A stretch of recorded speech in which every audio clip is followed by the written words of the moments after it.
Welcome to the Being Healed podcast. I'm your host, Vashti.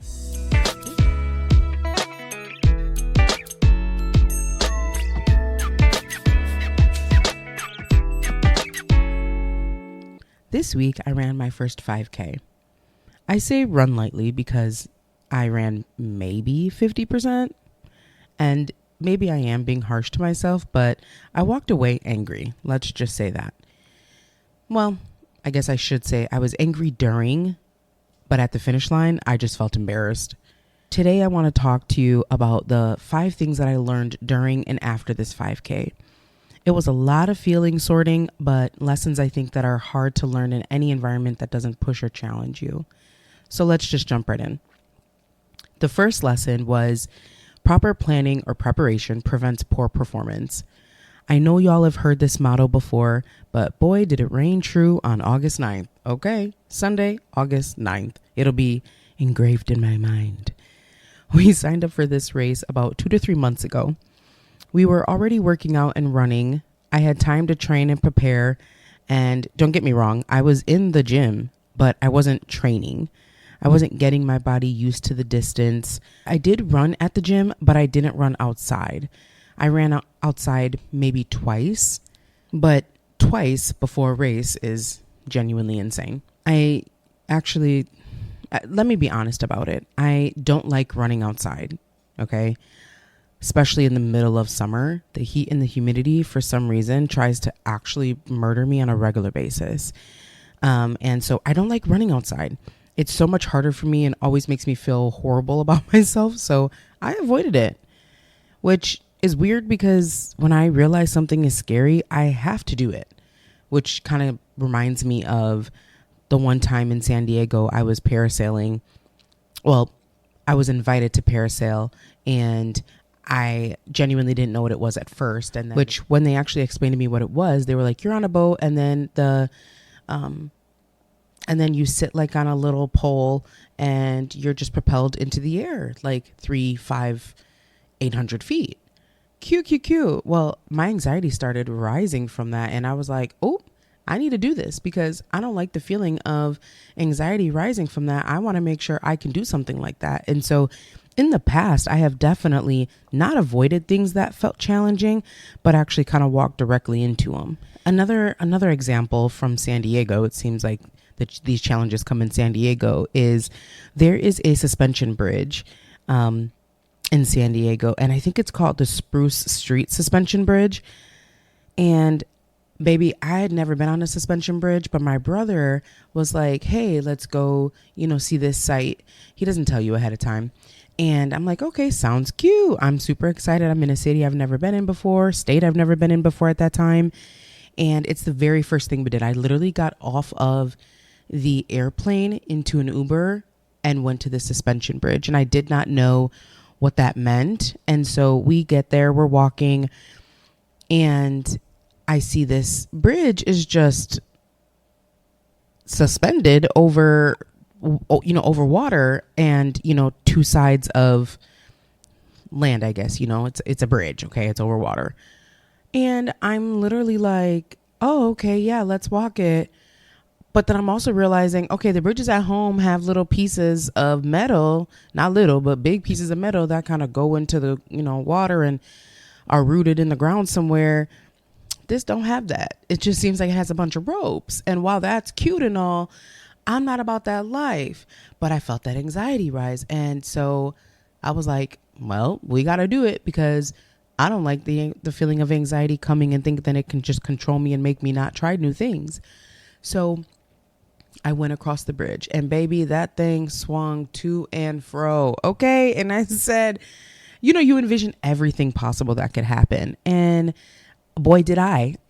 I envisioned everything that could happen. However, I didn't let that stop me. I was like, I need to do this bridge. Also, my brother's here. I am not about to act like a punk and him just, walking to and back and forth. And I'm sitting here like, I can't get across. No. That's not happening. And so I did go across it and back. And did I enjoy being on flat land? Absolutely. Did I say that was fun? We don't have to do that again? Absolutely. However, I did it and it was beautiful. I mean, the scenery in San Diego is genuinely gorgeous. But so those are 2 times that I can really think of right away that the moment anxiety starts to build for me, I challenge it and I'm like, nope, we need to figure out what we need to do to overcome this anxiety, to overcome this dislike, this discomfort. And I've noticed throughout the years that I maybe have not challenged that as much, right? Like the giant drop at Six Flags, that for me, when I first went on it the first time, was a challenge because I was like, this isn't a roller coaster. We're literally just dropping down to the ground. Who's trying to do that? And I did it, and I genuinely, I love it. I love roller coasters too, but I don't find myself doing things like that anymore. And I didn't realize how important that was for character development and for who I am as a person and what makes me me until this race. And it taught me quite a few things, and things I need to adjust and things I need to nurture, things I need to rid of, you know? And so I don't like running outside. I don't like it. It gives me anxiety. And it's just not my favorite thing. Also, like everyone and their mom driving past you while you're running and dying and, you know, like hacking up a storm and trying to breathe and it's just not my favorite moment. I'd rather be like in a corner of a gym somewhere dying by myself, you know? So yeah, just not my favorite. However, it was necessary for this 5K because the 5K was outside and I didn't properly train for that. Running outside definitely frustrates me. You know, I found myself succumbing to the anxiety and not training how I should. And this was the first step that I took that went wrong, to be fully honest. That allowing my feelings to win is what I feel did not help me have a very successful 5K. It was successful at the end because I finished it. So that's just a fact. However, it could have been much more successful and I could have left out of that not feeling like I did, right? Because remember, I told you at the end, I just felt embarrassed. I think in my preparation, the most I ran was 2 miles, and that was 2 days before the race. Why did I think I could just swing it? Pride, honestly. I was going to say, I don't know, but it's pride, you know, and pride came before the fall because I didn't fall at the race physically, but I definitely didn't feel great. And for me, that felt like a failure. And pride definitely came before that, because if I was humble enough to know, babe, you're not ready for this, you need to train like you're not ready, then I would have done more running in the gym when I was there. I think I just tried to avoid it. Now, did I run 1 mile multiple times? Yeah, many, many times. But 1 mile is not 3 miles, babe. Like, you need to train and do 3 miles and above 3 miles, you know, get to 4 and 5 during your training so that the 3 miles doesn't feel like you're actually meeting Jesus, you know? And so for runners, it's probably like nothing, but maybe you can even remember back to when you first started running and it did feel like a lot. I mean, I've had successes throughout this and I should acknowledge those of, if I'm being honest and vulnerable, I couldn't run for more than 30 seconds for the longest time. And now I'm running for, you know, a mile at a time, and that's great. But I still psych myself out so much. And I think I'm just so used to the old me that I'm psyching myself out from the possibilities and the ability that God has given me.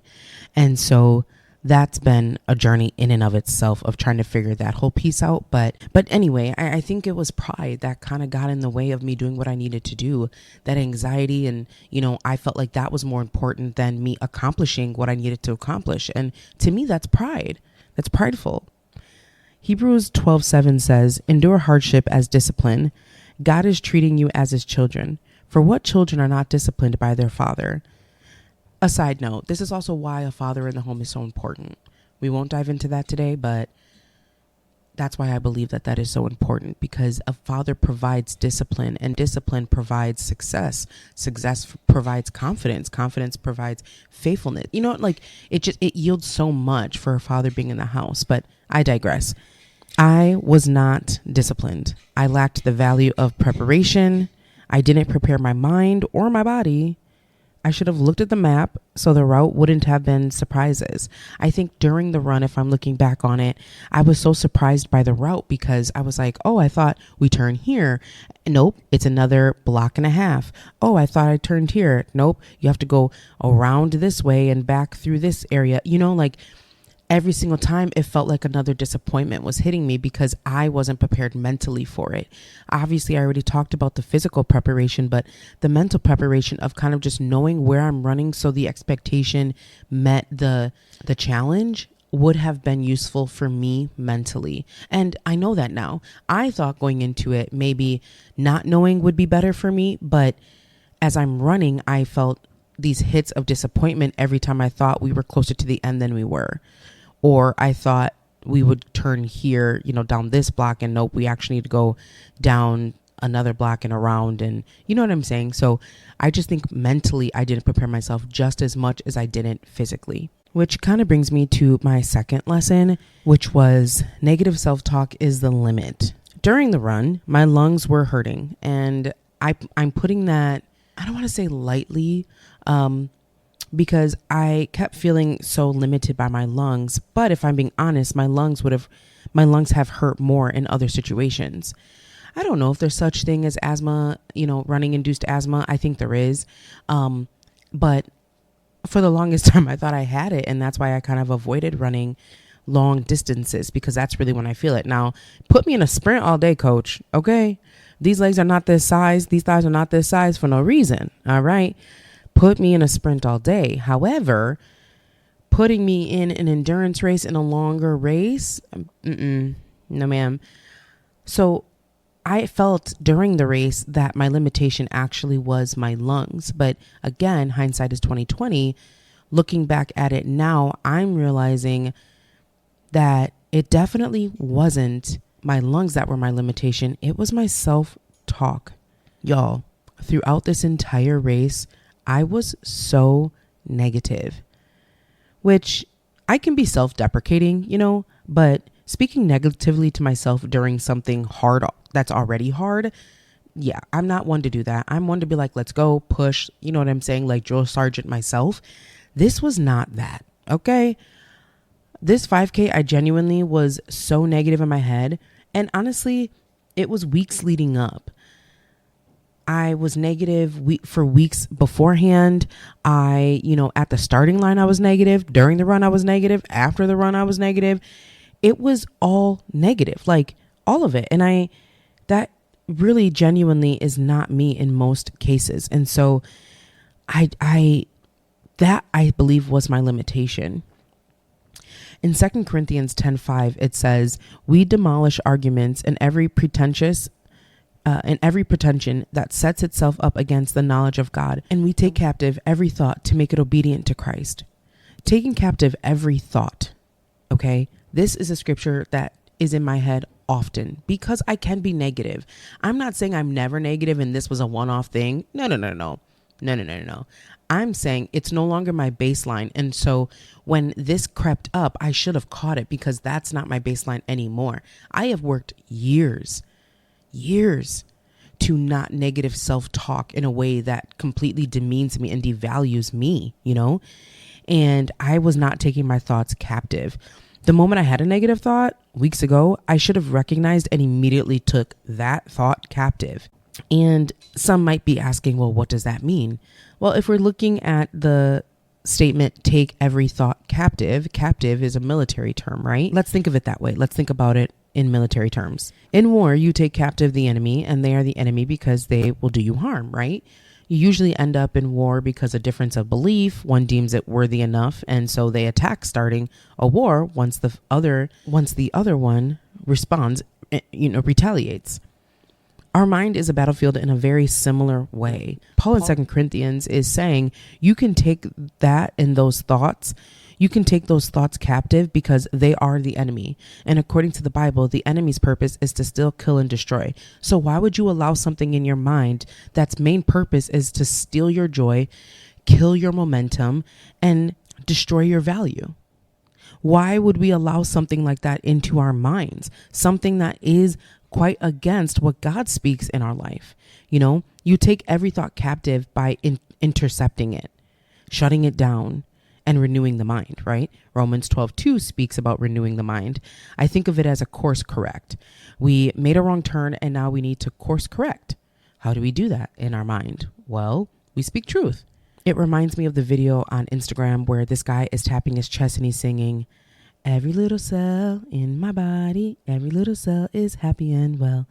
And he's speaking to the cells and speaking life. And it's a silly song. However, it's speaking life and it's speaking truth to the things that maybe aren't going well in your body or maybe aren't going well in your mind. And it's speaking life. And that's what God tells us to do in his word. So when negative thoughts come, they really are speaking death into your life, right? It may not be speaking ultimate death. Like for this race, I wasn't speaking actual death, but I eventually did have a death to positivity in this situation.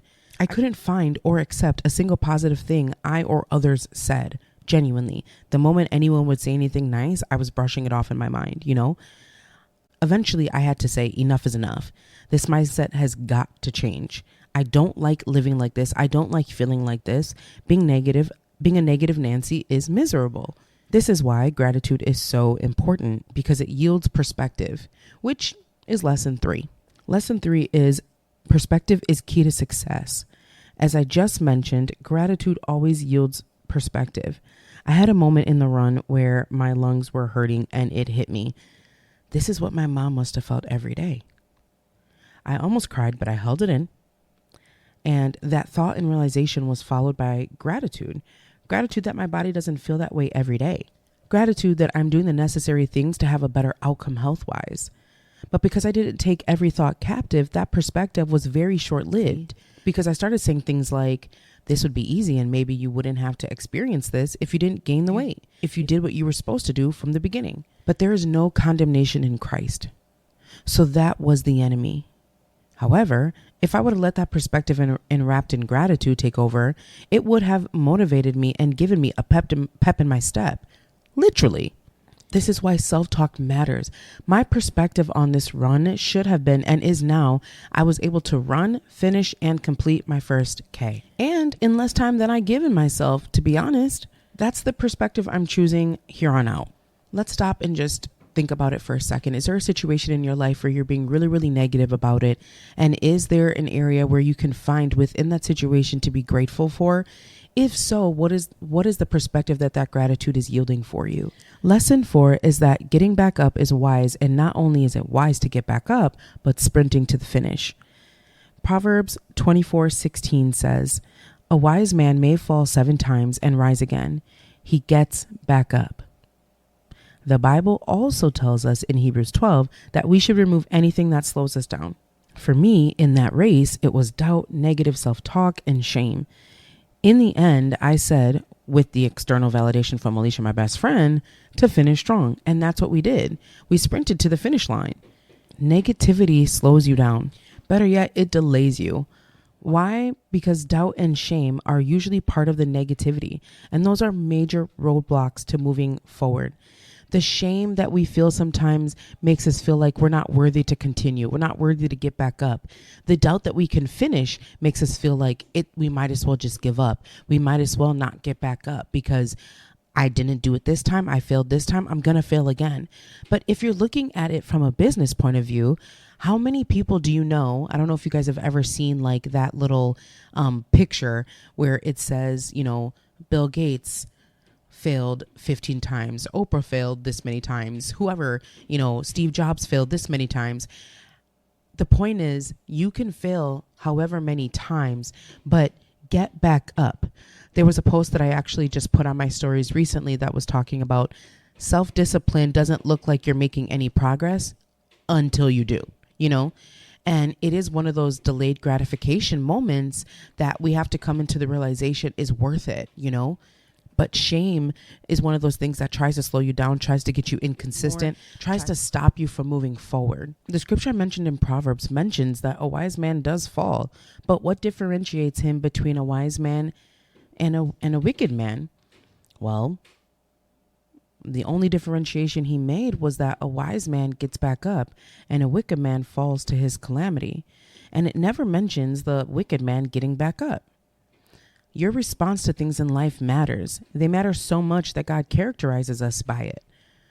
While I was saying all those negative things about myself, I am rooted in the word of God. And so I won't let this run define me, right? I will run another and another, because bettering myself is setting me back up, and getting back up is perseverance. Being faithful to truth gives you perseverance, because you know God wins and you win if you just simply get back up and remain rooted. God is the ultimate anchor for us to remain steadfast and sturdy. And by his mercy and his grace, he gives us another anchor in the form of friends, which leads me to my fifth and final lesson. My fifth lesson is a true friend anchors you. Proverbs 27:17 says, "As iron sharpens iron, so one man sharpens another." Alicia is and was that friend for me during this race. Now, outside of this race, we challenge each other all the time in different, maybe, trying different fashion things, just trying to build our confidence and by challenging ourselves. And we do this in workouts all the time as well.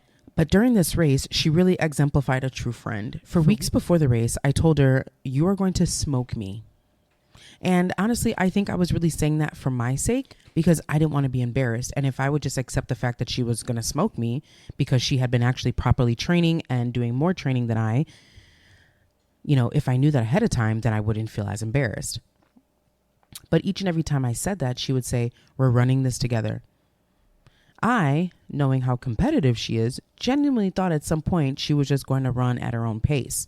But she didn't. She stayed alongside me the whole way, encouraging and pushing me. She was the one that suggested we sprint at the end, assuring me I had the energy to do so. And I knew she was right. She ran when I ran, and she stopped when I stopped. She knows me so well that in the moments I was negative, she combated it with positivity or stayed quiet, like the moment I realized, wow, this must be how my mom felt. This week, she told me after the race, "Okay, enough with the pity party." And I immediately said, "You're right, let me fix it." Yesterday we worked out, and I had to apologize to her for my negative headspace, because whether we realize it or not, those that love us are affected by the things that affect us.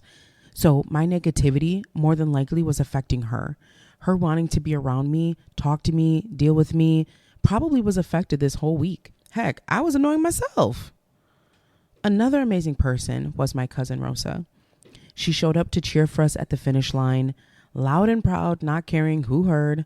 It was really, really, really motivating and truly gave me a burst of energy. What I realized in that moment is positivity is energizing. Having people to be anchors like Christ is an anchor is motivating, and it is ensuring, and it combats those negative things that we may be saying within our own mind. He purposely places people in our lives that anchor us, that provide us with the assurance that we got this, we can continue going, we can continue moving.